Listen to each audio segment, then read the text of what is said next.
Bow chicka wow wow. Thank you all for tuning in. This is your hostess with the mostess. L as in the letter L, and key as in the key to your heart. Thank you so much for tuning in on this mindful manic Monday that's been a little bit melancholy for me as well.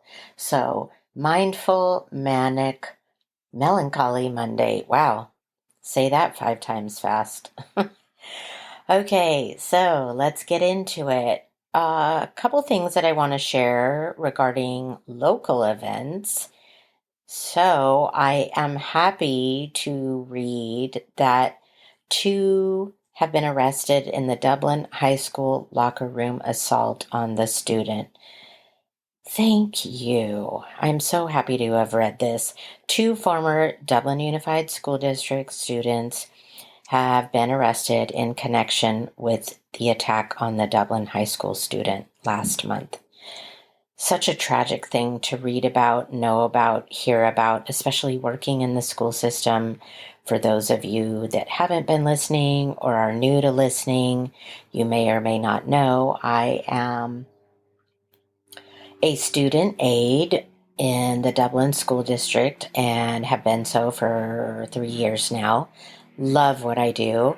Don't do it for the money. Do it for the love of the kids, the staff, the just everything. I literally have come to find that has been the most rewarding, gratifying jobs that I do. And not just working with the SPED kids, but also just working with the kids and having an opportunity to bond with the middle schoolers, talk to them, confide in them confide in me, and just, yes, it's a very rewarding and gratifying job. And I have to say, I wouldn't have ever imagined doing this, starting this new career path life journey at the age of 53 years.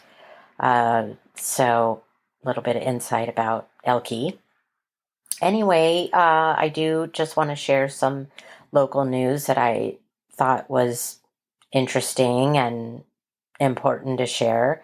So for those of you that do or don't read the news or are not up on the local news, Santa Rita Jail rape and burglary suspect found dead in the cell, and Santa Rita being sued over the jail death. Dublin to require low carbon concrete in all the new project. That's kind of interesting. And then in the community, I was happy to read the Livermore Police Department welcomed a new officer. The Livermore Police Department welcomed Officer Darren Anderson to the force, a Granada High School alumnus. Anderson began his career 3 years ago with Concord Police Department, and in the future he hopes to join the East County Tactical Team and Livermore Crime Prevention Unit. Thought that was kind of interesting. And then Pleasanton is going to be welcoming the BMX Bike Fest is going to be coming to downtown Pleasanton. That should be kind of fun and interesting, something new for us to watch and engage in. And then this kind of tugged at my heartstrings a little bit. Livermore residents celebrate 7 decades of happy marriage. How cool is that? I would love to talk to this couple and meet with them and find out, what is your secret? Lord knows I could use some. For those of you that don't know, I married May of last year, and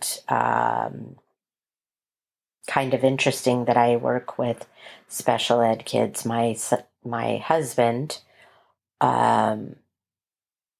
actually got diagnosed after we were married, and so come to find out, the kids that I work with and the challenges that they face, my husband faces and didn't get diagnosed till the age of 60. So it's just kind of interesting to see the dynamics, experience the dynamics that I had my suspicions about things, but I didn't have concrete evidence. And, well, here we are.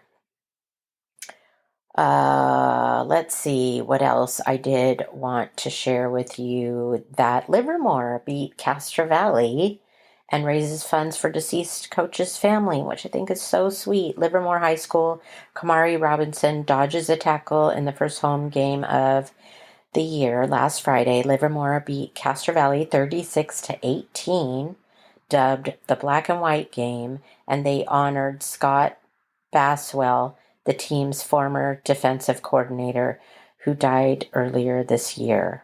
I thought that was really neat.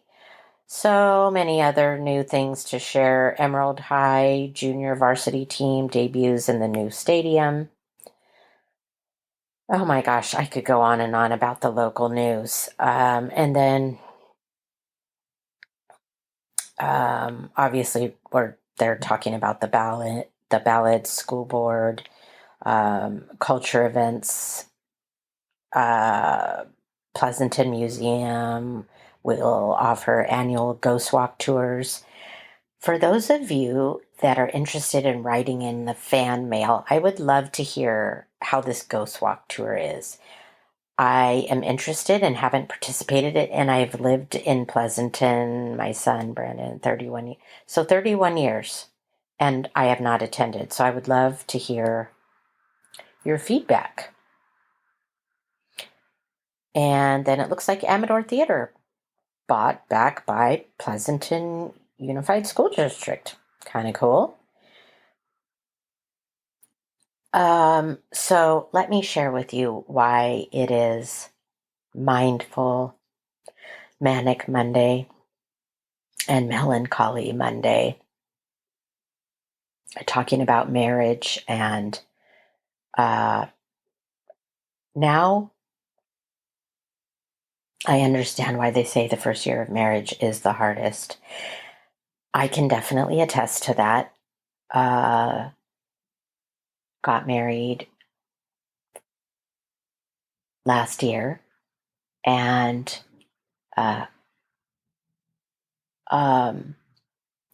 definitely didn't realize the challenges that I would be facing. And so it got me thinking. Last weekend, for those of you that were listening, I attended my grandmother's celebration of life in Roseville, and my daughter and I drove to Roseville together. And she was telling me about this book, actually audiobook, that she's listening to and that her boyfriend are listening to. And she was just kind of sharing with me. She was saying, we could listen to it on the ride, and I'm just wondering, did you and Mr., what I call my husband, ever ask these questions? And it brought up some good points. So the book is called 101 Questions to Ask Before You Get Engaged. And it is written by H. Norman Wright. And H. Norman Wright is a licensed marriage, family, and child therapist. He has taught in the grad department of Biola University, former director of the graduate department of marriage, family, and child counseling at,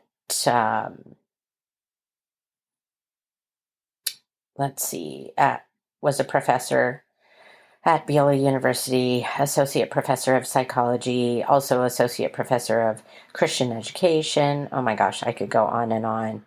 Anyway, so he put out this book, and it just so happens that my daughter and her boyfriend are reading it or listening to it. Who reads a book nowadays? God bless you if you do.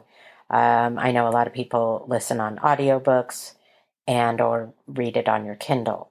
So we were listening to it on the way to Roseville, And I have to say, it was very insightful. A lot of the questions, I have to admit, I was saying, oh, yeah, I definitely asked these questions. We definitely discussed, combining families and finances and uh, what was your upbringing like? Did you get along with your mother or father, et cetera, et cetera? So little did I know that we just scratched the surface, and who knew there were 101 questions to ask before getting engaged? I certainly didn't, and I wish I would have listened to this earlier, because there are definitely things that have come up during our marriage that were not questions that were asked, and things that are coming out now that I'm just realizing, wow, it would have been helpful to know these dynamics, or, these relationships, or how your family handled conflict or communication, etc. So definitely it's a book or audiobook I recommend, and I see that it's really inexpensive via Amazon. I'm sure you could find it anywhere, but wanted to share that I think that is a helpful tip to anyone out there that is thinking about getting engaged, considering getting married. It's never too late to ask a list of questions. My husband and I are still learning things about each other, and I would imagine that you continue to learn, right? There's always questions that could be asked, but I found this to be a very interesting, insightful guide that I wish that we would have listened to, read, and honestly asked these questions. We'd probably be in a much stronger, more stable uh, foundation of a marriage, because he and I are having some struggles with our communication, with compromising, with cohabitating, just a variety of things. So definitely recommend getting the book or the audiobook, and I hope that you all find this helpful and insightful. I have to tell you, there were some exciting things that transpired over the weekend, but I am keeping my lips sealed for now because I don't know the end result yet. I hope to be able to share it in Wednesday's episode, so please be sure to stay tuned. Also, if you're listening via Spotify, Amazon Music, Apple Podcast, YouTube, Deezer, Podchaser, any of these things, I just discovered today in talking with somebody that you are able to subscribe to my podcast, and I would be so grateful if you did. For those of you that don't know, having a podcast, taking on a podcast, is a full-time job in addition to my already full-time job. The amount of work and research and recording and social media, marketing, advertising, there's a lot to it. So, not that I discourage you from pursuing your passion project. I'm definitely glad that I got to this point and am still learning, evolving, growing. Which, by the way, that brings me to another point. I discovered recently that I am of the growth mindset. And I read this book about growth mindset or fixed mindset.